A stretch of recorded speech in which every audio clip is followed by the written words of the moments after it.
Please join me for a live educational webinar where I'll break down every aspect of Medicare. I promise you'll walk away feeling confident and prepared to take the next step on your Medicare journey. It's free to join, and you can sign up right on our website, Wrdw64.com.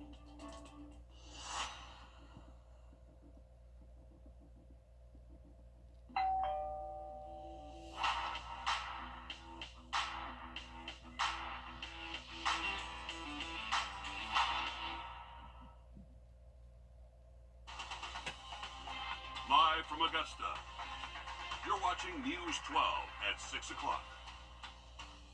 Well, good evening, and thanks for joining us on this chilly Thursday evening. I'm Will Rio. And I'm Zana Halliburton. A quick traffic update for you. The I-20 westbound entrance ramp from Washington Road is closed after a truck overturned. Richmond County deputies say this happened at around 3:40 this afternoon. We're told the ramp could be closed until 8 o'clock, so you want to find a different route in that area. We're told the driver was taken to the hospital with minor injuries.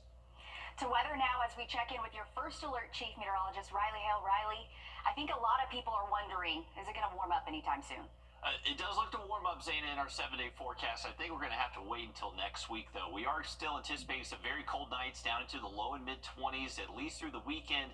Next week, we get above freezing and actually some afternoons back near 60 by next Tuesday. Till then, be prepared for more cold, but how about this? A beautiful looking sunset here. This is from our Grovetown camera, but most of our cameras are showing just a beautiful sight across the sky, so good night to check that out. Temperatures right now are in the upper 30s, 38 right now, Bushfield, Danielfield, Aiken 36. Unfortunately, lost our observations there at the McDuffie County Airport.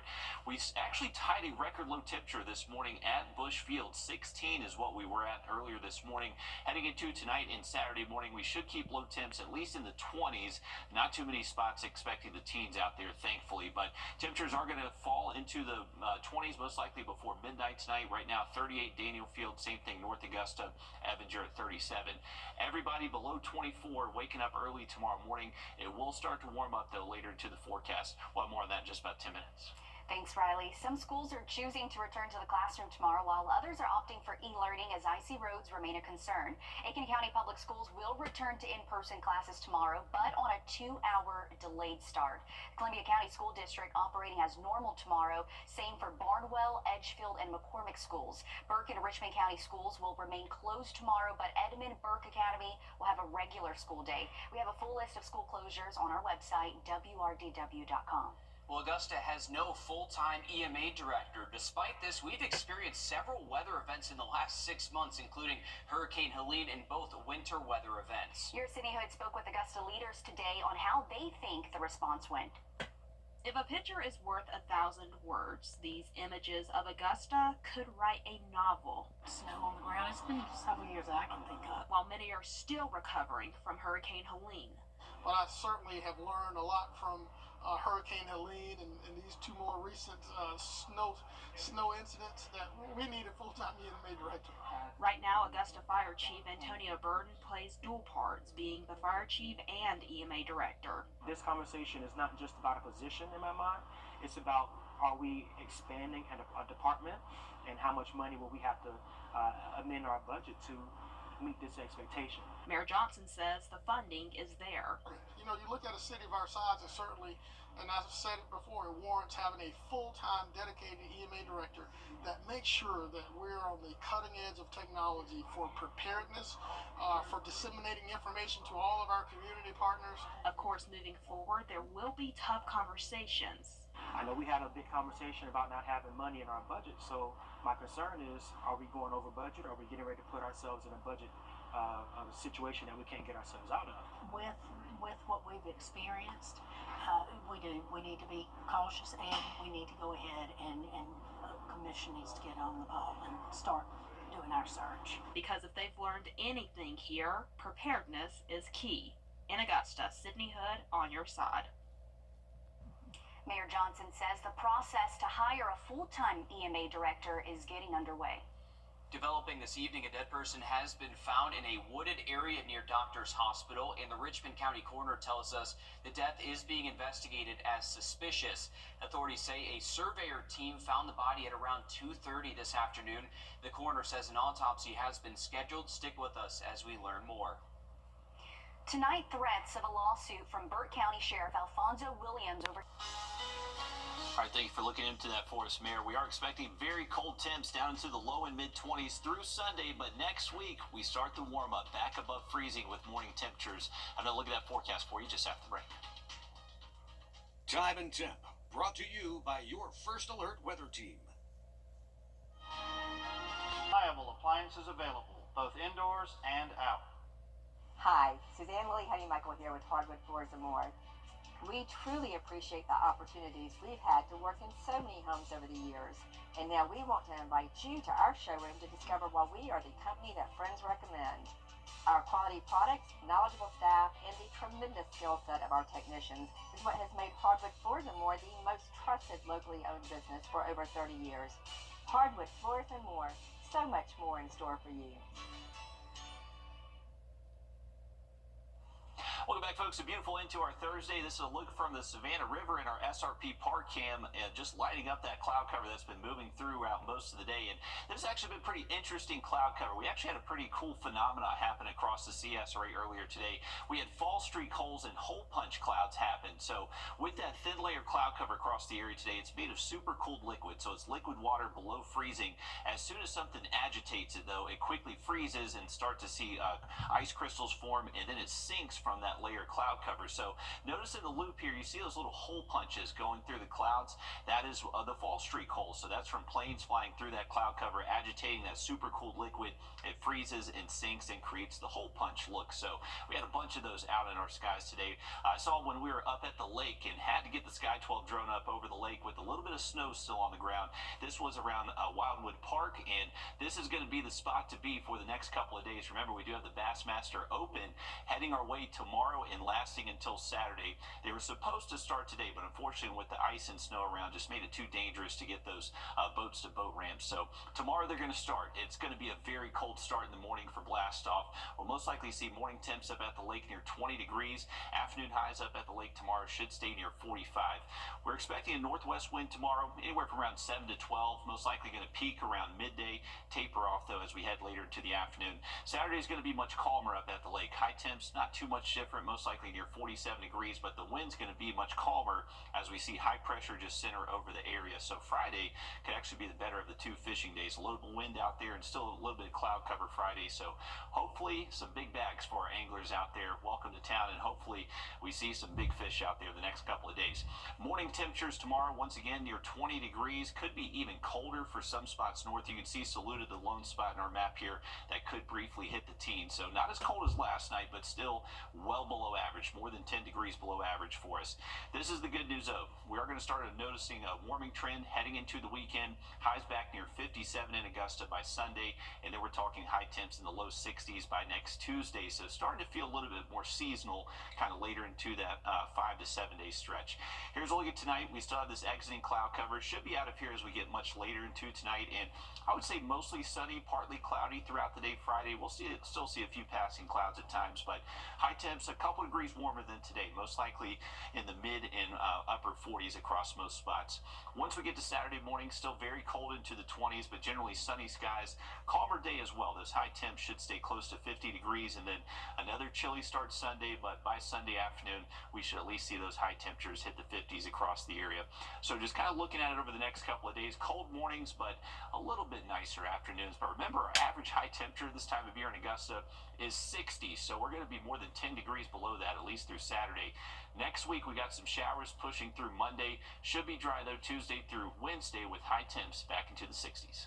Sounds good. Thanks, Riley. This cold weather could help Richmond County as the annual point in time or pit count is preparing to take place. This is a way for Augusta to take stock of how many people are struggling with homelessness. Your Kennedy Payne explains how it works and how you could help. The face of homelessness is ever changing. The average person on the street who is experiencing homelessness today is 48. That speaks volumes to me that my generation is who is experiencing homelessness now. And in our area, the number is increasing.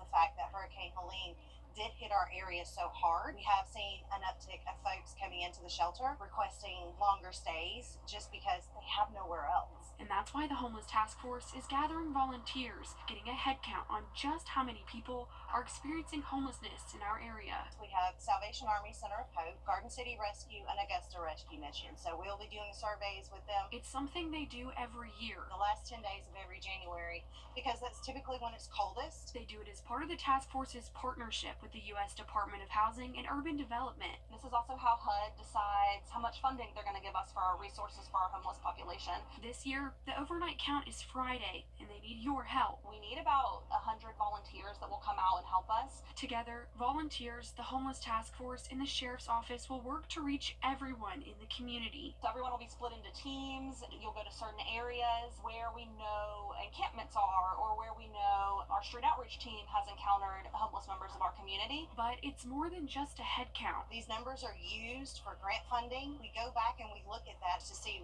how many people were experiencing homelessness and how can we fix that problem. It's the first step to connecting people in our community with resources. We need to know who's out there. We need to know what they're experiencing. We need to know what the gaps in services are so that we can start making those connections. Making sure no one is overlooked. In Augusta, Kennedy Payne on your side. And there's still time for you to sign up to volunteer to help with this pit count. We have that information on how you can do that on our website at wrdw.com. We're back after a short break. First Alert Radar, powered by Jim Hudson Automotive Group. Get a new ride for the new year. EvansKia.com. On your sideline, sponsored by Chandler Law Firm. The top 5 showdown between the second-ranked Gamecock women's basketball team and number 5 LSU has been put on ice because of the wintry weather. The game is moved to Friday with a 5 p.m. tip-off at Colonial Life Arena. The game will be televised by ESPN, but the college game day pregame show is now canceled. The switch was made because the weather affected LSU's travel plans. The atmosphere at Colonial Life Arena should resemble the 2023 meeting of Carolina and LSU.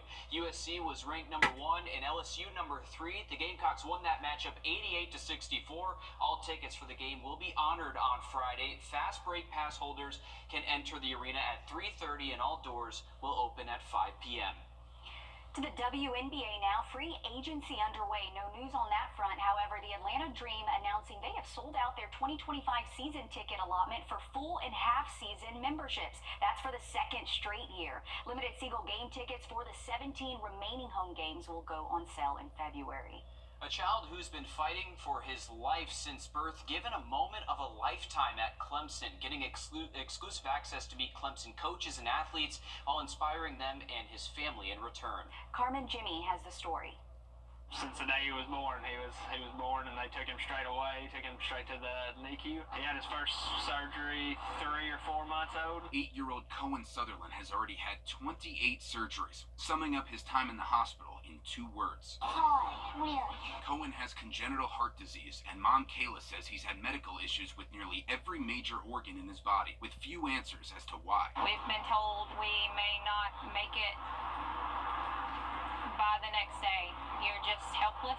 So the Clemson family stepping up to help Cohen's family, inviting them for an all-access weekend to meet the basketball team. The family celebrating through their struggle. We all just had to pray together. We had to stay strong together. Really just be there for each other the best we could. Then experiencing a college football game day in Death Valley. The tiger. Meeting the tiger, then taking the tiger walk. I get to walk with the cheerleaders. Good job,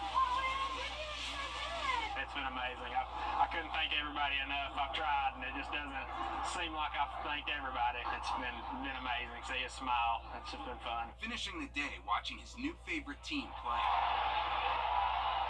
His relentlessly positive attitude, a mystery to his parents. I don't know. That's a question for the ages. He just keeps on going and then never ceases to amaze me. Oh, what a little champion and that little voice. I love the smile that he has, too. It's so special to be able to see those athletes as a little kid, too. It's great. Definitely. Cohen's family says he's getting healthier every day, and they're praying they can have him home from the hospital for good. They also said all of them are now Clemson fans for life. I can After that understand. experience, I mean, I'll make an exception here. We can allow Clemson to do something good here. I'm from South Carolina, but we like that. That's good. It's good that the team did that for them. Riley? Absolutely. I think all of us have a little Tiger blood in us after that one for sure. Definitely best of luck to him. And we got a 3-degree guarantee. Our forecast 40, actual high of 41. So within our 3-degree guarantee, brought to you by Tub Doctor. So $50 more heading to prepare for babies. I'm going to look at that 7-day forecast just after the break. The First Alert Team, the best in Georgia. It's the one thing. Hundreds of millions recovered for our client.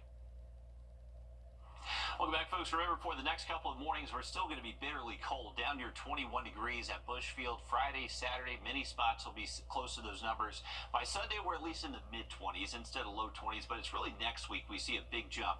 By Monday morning, we're waking up near 40 degrees. We'll continue those lows close to 40 through most of next week, so about a 20-degree jump in our low temperatures between Sunday and Monday next week, so looking forward to that for sure.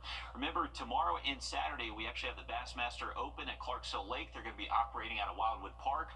They weren't able to start day one today. They had to postpone it due to the ice, but for tomorrow, they're going to start off and continue through Saturday.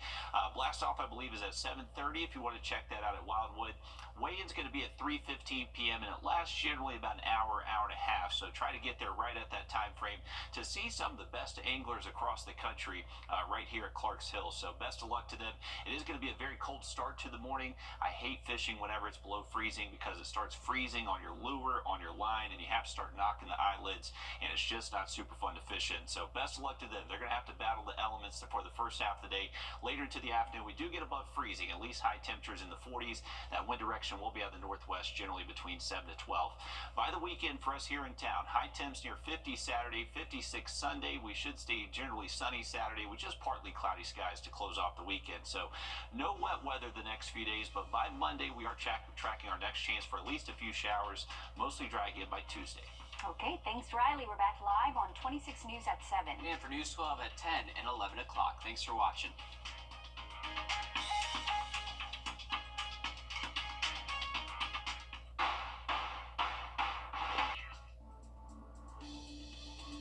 I'm Chip Lewis with 64 Insurance Group.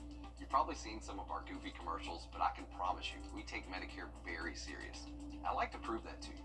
Please join me in a live Zoom webinar where I'll break down all aspects of Medicare in a way that's easy to understand. I promise you'll walk away feeling confident and prepared to take the next step on your Medicare journey. The webinar is completely free to join and easy to sign up by visiting our website, or u64.com. It's the January clearance event at Weinberger's, and we're saying goodbye to our top quality sofas and sectionals. I'm gonna miss you so much. Tables and chairs. See you later. Wing chairs and buffet tables. Sayonara. Top quality brands. Nice knowing ya. Accessories and more. Gone. Everything must go. Tons of in-stock merchandise ready for immediate delivery. Can you really get all this at prices better than the internet? Yes, you can.